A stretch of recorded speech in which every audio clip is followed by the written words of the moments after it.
tous, c'est King Green et aujourd'hui on se retrouve pour une nouvelle vidéo sur le Let's Play OSM, la deuxième vidéo de ce Let's Play Online Soccer Manager.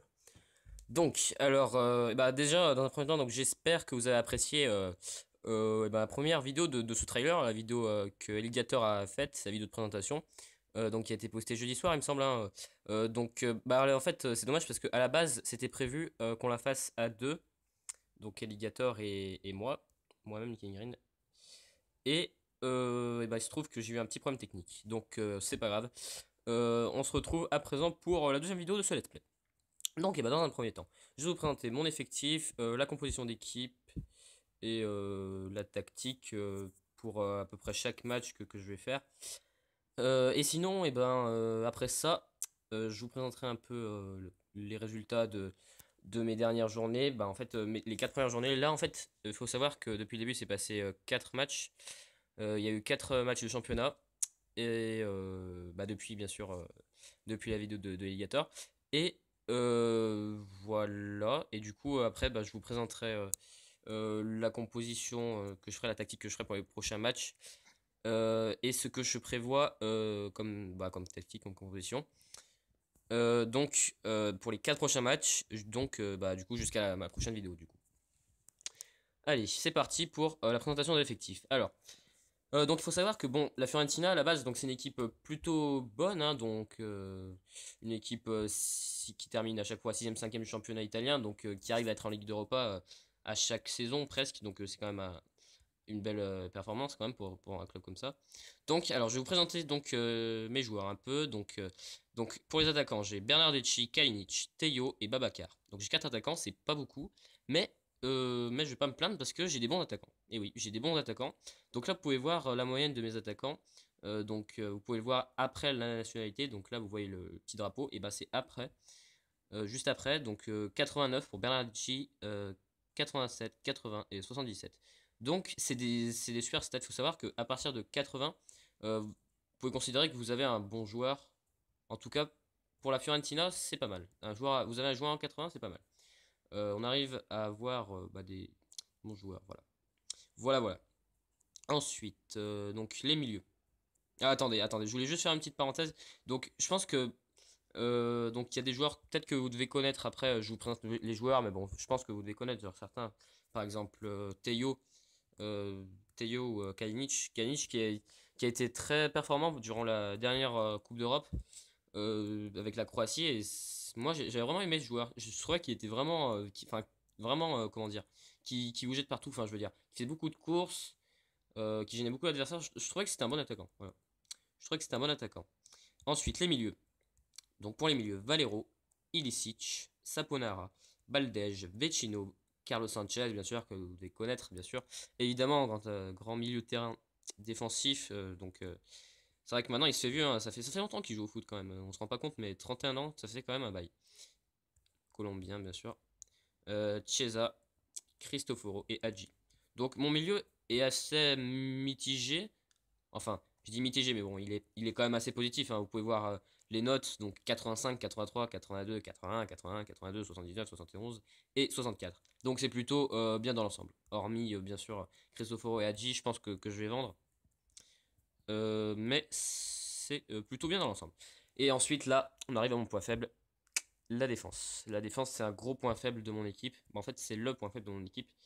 Euh, Pas vraiment mes défenseurs latéraux, surtout mes défenseurs centraux. C'est vrai que au milieu, ça bétonne pas. C'est sûr que vous prenez Tomovic et Salcedo en défense derrière, ça passe souvent. Hein. Faut pas se le cacher avec des défenseurs comme ça. Quand vous jouez contre des Higuain, des Dybala, des Callejon, c'est sûr que là, ça passe facilement. Donc Astori 83, Rodriguez 79, Salcedo 75, Tomovic 74, Demaio 75, Milic 70 et Oliveira 66. Donc vous voyez que hormis mes deux défenseurs latéraux Astori et Rodriguez titulaires, c'est sûr que ça bétonne pas, mais bon. Donc pour les gardiens, bon, je vais pas vous faire une grande présentation, hein, Tatarusanu, Sportiello, Dragowski et Stalino, moi-même je les connais pas, donc voilà. Bon après, mon gardien titulaire a une note plutôt correcte, 77, c'est quand même une bonne note. Voilà pour la présentation de l'effectif. je vais vous présenter un petit peu ma compo. La compo que je fais pour à peu près tous mes matchs, mais bon, que je peux changer hein, si je joue un gros match contre la Juve ou Naples. Donc là, faut savoir que je suis en position de 4-4-2, donc assez classique, une composition assez équilibrée, avec 4 défenseurs, 4 milieux et 2 attaquants. Donc là, vous pouvez voir qu'il y a toutes les compositions possibles à faire, et j'ai choisi 4-4-2-B. Il y a 4-4-2-A, là si vous regardez bien, vous regardez, il y a 4-4-2-A et 4-4-2-B. Donc qu'est-ce que ça change? Donc c'est en fait 4-4-2-B, en fait c'est un milieu en losange. En fait c'est ça la particularité, c'est qu'il a un milieu en losange. C'est le milieu qui change. Donc il faut savoir que le milieu en losange, en fait, ça vous rapproche, en fait, ça vous fait un milieu condensé, j'ai envie de dire. Un milieu condensé avec vos attaquants du coup qui sont plus proches l'un de l'autre. Et du coup ça vous fait un jeu de plus de possession, un style plus possessif que de contre-attaque. Moi personnellement c'est un jeu que j'aime beaucoup. Et avec vous mettez en tactique avec ça vous mettez en tactique le jeu de la passe à 10 et ça marche plutôt bien. Ça fait un peu un jeu à la Barça. C'est franchement j'aime bien. J'aime bien ce style de compo. Voilà donc avec un milieu défensif, un milieu latéral, enfin deux milieux latéraux et un milieu offensif. Voilà pour la particularité des milieux. Maintenant je vais vous faire à peu près tous les postes. Donc Sportiello, gardien, voilà. Ensuite, ma ligne de défense, donc il y a 4 défenseurs. Donc défenseur central Tomovic et des maillots avec une note pas terrible, mais bon, c'est pas grave. Je pense que j'en achèterai les défenseurs et que je vendrai des milieux de terrain vu que j'en ai beaucoup. Ensuite, Rodriguez en défenseur latéral gauche. Astori en défenseur latéral droit. Ensuite, on passe au milieu. Carlos Sanchez, milieu défensif. Baldège sur le côté gauche. Valero côté droit. Le capitaine de mon équipe, hein, bien sûr, j'avais oublié de vous le dire, mais c'est le capitaine. Ilicic en milieu offensif, en soutien, bien sûr, qui soutient mes deux attaquants, mon deux attaquants Kalinic et Teyo. Et là, on arrive en attaque. Alors, il faut savoir que j'ai mis deux types d'attaquants et je trouve ça intéressant. En fait, c'est le fait que Teyo en fait est un attaquant, contrairement à Kalinic, moins rapide, euh, mais plus physique. En fait, il a un style de jeu plus, je vais pas dire plus lent, mais plus physique en fait. En fait, comment dire, en fait, il faut qu'il ait le ballon au bon endroit. En fait, quand on lui donne le ballon, il faut souvent que ça soit un endroit décisif. C'est pas comme Kalinic qui, lui, peut sortir par exemple de son poste habituel et soutenir plus en défense ou quoi. Ça va être plus un attaquant remuant, j'ai envie de dire. Enfin, qui va faire beaucoup de courses, qui va faire des appels, des contre-appels, etc. Et Teo, ça va être plus un joueur physique qui va marquer pourra marquer en coup de pied arrêté. Et il a une grande taille. En fait, il est vraiment efficace sur les coups de pied arrêtés du genre corner ou coup franc. Je sais pas si vous voyez le topo. Voilà pour la composition de mon équipe. Voilà. Ensuite, pour la tactique. Hop, la tactique. Donc la tactique, donc il faut savoir qu'il y a 5 styles de type de jeu. Donc il y a jouer à la passe à 10, attaquer sur les ailes, contre-attaquer, frapper de loin et jouer long. Donc c'est des particularités de jeu que vous mettez pour les matchs. Donc moi j'ai choisi jouer à la passe à 10. En ce moment j'aime bien cette compo parce que en fait j'ai utilisé qu'un match, mais bon, j'ai fait une victoire. Bon après c'est vrai, ça veut rien dire. J'ai fait un match, j'ai fait une victoire, mais bon, ça veut pas dire grand chose. C'est pour ça qu'il faut la tester plusieurs fois. Mais je pense qu'avec mon milieu ça pourrait marcher étant donné que vu que j'ai des milieux assez resserrés, et que mon style de jeu est basé sur les passes en possession, type de possession. Ça marche plutôt bien. Donc voilà. Ensuite, tactique par ligne. Donc en fait, avec cette tactique, vous pouvez choisir plusieurs types de tactiques pour les milieux, les défenseurs et les attaquants. Donc là c'est pour les attaquants. Vous avez défendre bas, soutenir les milieux, attaquer uniquement. Donc en fait, c'est une nuance, j'ai envie de dire, d'attaque que vous choisissez dans votre tactique. Et moi, j'ai choisi de soutenir les milieux, pardon, étant donné que mes milieux, du coup, vont se porter en avant et que, du coup, des attaquants comme Kalinic qui pourront aider mes milieux offensifs pour donner le ballon à Teo, par exemple, ou faire une course, tout simplement. Voilà. Et en défense, défense repliée, latéral offensif ou soutenir le milieu. J'ai choisi latéral offensif pour avoir plus d'apport sur les ailes parce que c'est vrai que euh, au niveau des milieux, en fait, vu que j'ai un milieu assez resserré au niveau central et vu que mes latéraux ont tendance à jouer avec mes milieux centraux et pas trop se porter sur les côtés. J'ai fait exprès de faire ce choix-là sur les défenseurs parce que ça fait que bah, y a toujours une présence si jamais on n'arrive pas à passer dans l'axe pour faire des centres, pour avoir une attaque assez facile et pourquoi pas trouver Théo de la tête. Donc voilà. Ensuite, vous avez deux types de marquage en ce qui concerne la défense. Vous avez individuel, donc c'est un marquage plus pressant, plus porté agressivement sur l'adversaire. Donc après, vous aurez tendance à sortir un peu de votre poste étant donné que bon, vous devez être plus agressif. Donc ça suppose que vous devez sortir un peu de votre zone. Donc c'est un peu ça le danger, ça peut laisser des espaces à d'autres adversaires. Mais voilà, c'est un choix à prendre, ça a des inconvénients, ça a des avantages. Tout comme le marquage en zone, donc le deuxième choix de marquage, qui consiste à moins courir, donc ça dépense moins d'énergie. Vos joueurs seront plus en forme à la fin des matchs, ça c'est sûr. Par contre, ça demande moins de pression. Du coup, et ben forcément, ça laisse plus de liberté à l'adversaire. Donc là, vous aurez plus tendance à jouer en type de contre-attaque. Donc des styles de jeu à utiliser plutôt contre des équipes du type Naples ou Juventus dans le championnat italien. Donc piège du hors-jeu, bon, je vais pas expliquer disons ce que c'est. Bon, vous devez connaître vite fait. Ensuite, les tacles. Les tags, vous avez quatre sortes de tags différents. Alors, vous avez modérés, normaux, agressifs et inconscients. Donc, moi, j'utilise agressif pour avoir des tacles assez engagés, parce que moi, j'aime bien avoir des tacles assez engagés. Bon, normaux, je trouve ça un petit peu trop gentil, et modéré encore plus. Et inconscient, j'ai pas envie de me prendre un carton rouge par l'arbitre. Donc, forcément, je choisis agressif. Voilà, pour les tacles. Ensuite, pressing. En fait, j'ai plutôt tendance à choisir équilibré. Parce qu'en fait, à la fois, j'ai envie de presser, et en même temps, je me dis que avec le peu d'attaquants que j'ai, en fait, surtout pour les attaquants, je me dis que euh, bah en fait, au final, ils seront pas en forme et du coup, j'aurai pas de bons attaquants. Enfin, je veux dire, j'aurai pas de bons attaquants, j'aurai pas d'attaquants aptes à jouer, je veux dire, au niveau de la forme. Donc voilà. Ensuite, le style. Donc en fait, le style, vous pouvez varier de garer le bus. Donc bon, garer le bus, ça veut dire garer la voiture. Non, c'est pas vrai. Ça veut dire donc en gros, vous avez une défense. Vous bétonnez carrément votre défense, quoi. Vous jouez vraiment sur votre défense. Ensuite, défensif, neutre, donc entre défensif et offensif, offensif et surnombre en attaque. Donc ouais, être en supériorité numérique en attaque. Mais moi, je choisis plutôt offensif parce que j'aime bien quand même porter mon jeu vers l'avant. Et étant donné que j'ai une équipe plutôt offensive, et ben j'utilise mon point fort plutôt que m'appuyer sur mon point faible pour au final ne pas avoir de résultat, c'est quand même bête. Donc j'utilise plutôt le style offensif.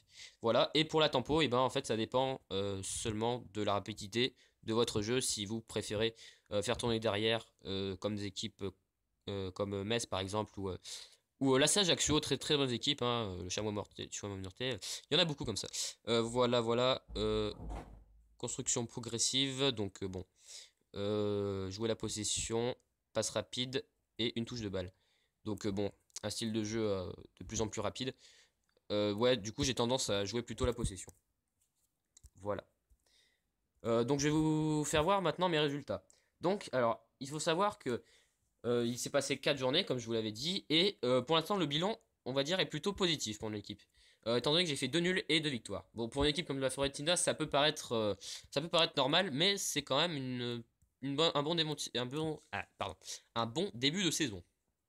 Étant donné que bon, le premier match, j'ai joué contre la Roma. Donc, bon, à domicile, mais c'est la Roma quand même. Donc, vous allez me dire, c'est pas si facile, mais j'ai fait match nul. Donc, ça passe. Ensuite, j'ai fait une victoire contre Sassuolo 1-0. Bon, équipe plutôt faible, hein, on va pas se le cacher, du championnat d'Italie, mais c'est quand même une victoire. 1-0, bon, ça n'est pas un goal average de fou, mais c'est une victoire, donc c'est important, c'est 3 points, c'est à prendre dans le championnat d'Italie. Voilà. Ensuite, Udinese. Bon, alors, Udinese, j'étais un peu déçu, mais c'est vrai que j'avais oublié de faire ma tactique avant, donc j'avais laissé ma tactique d'avant.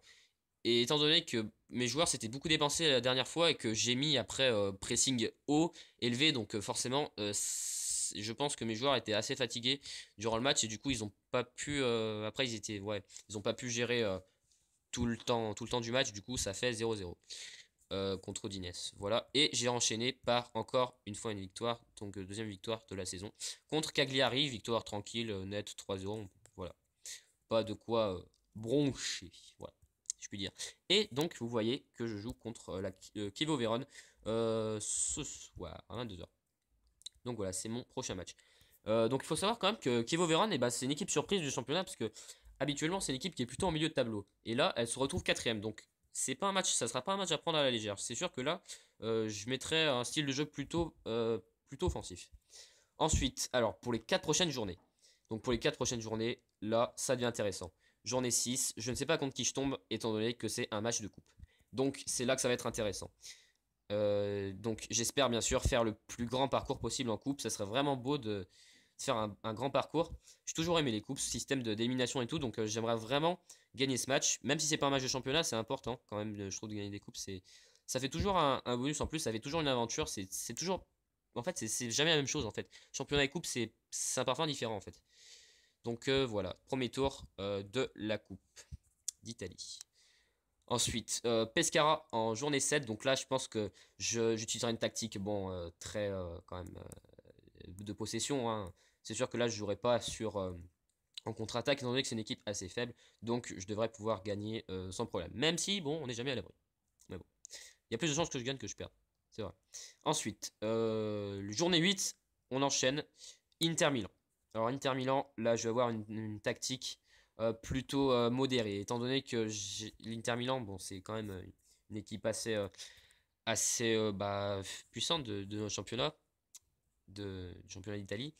Donc ouais, j'aurai un style de jeu plutôt, je dirais, peut-être pas en venir au 5-3-2 avec 5 défenseurs derrière, mais je dirais plutôt, ouais, peut-être en 4-5-1, peut-être avec plus de milieu, mais un attaquant.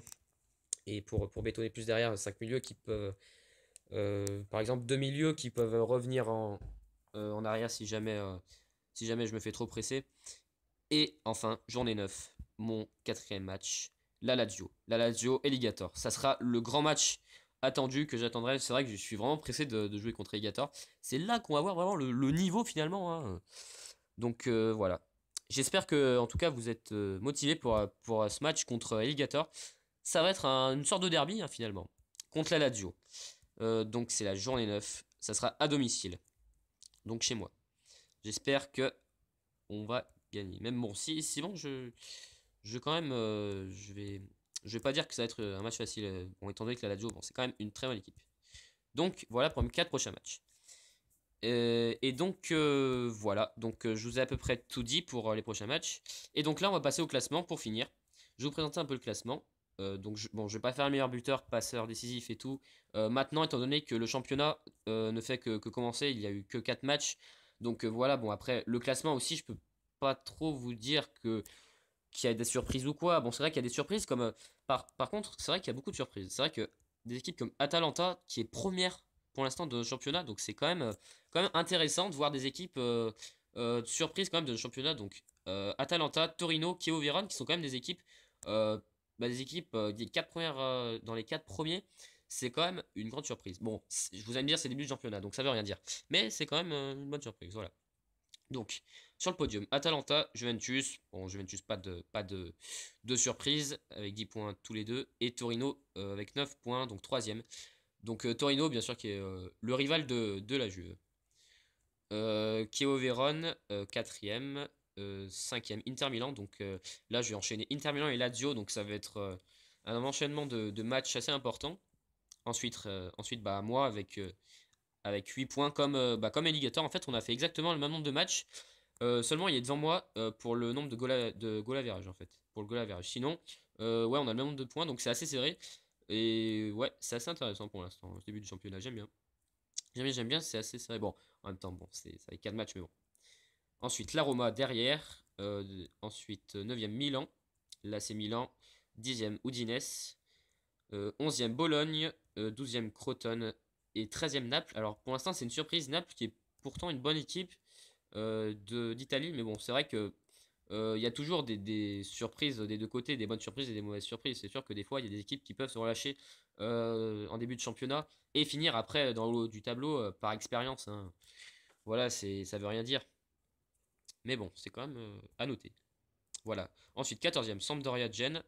15e, Cagliari. 16e, Empoli. Et on arrive au bas du tableau, Palermo. 17e. Et pour les places de relégation, Sassuolo, Pescara et enfin Genoa. Donc voilà, j'espère que vous avez apprécié cette vidéo. Donc on se retrouve dans 4 journées de championnat. Et d'ici là, on aura affronté Alligator. Donc quand j'aurai fait ma prochaine vidéo, pour ma prochaine vidéo, je vous présenterai le résultat contre Alligator. Et peut-être que, justement, vu que c'est un match, bah, on va dire que c'est le match le plus important du championnat, étant donné que bon, c'est contre Alligator. Donc voilà, on essaiera de faire un live. Je verrai ça avec Alligator et je vous dirai ça après en commentaire. Donc voilà, j'espère qu'en tout cas ça pourra se faire. Et comme ça sera vraiment plus vivant. Et j'espère que ça vous plaira parce que comme ça, il y aura Alligator et moi-même. Donc franchement, j'aimerais bien. Franchement, ça serait une bonne vidéo, je pense. Donc voilà, j'espère que vous avez apprécié. Bon voilà, je ne sais plus parler. Allez, à ciao, bonsoir.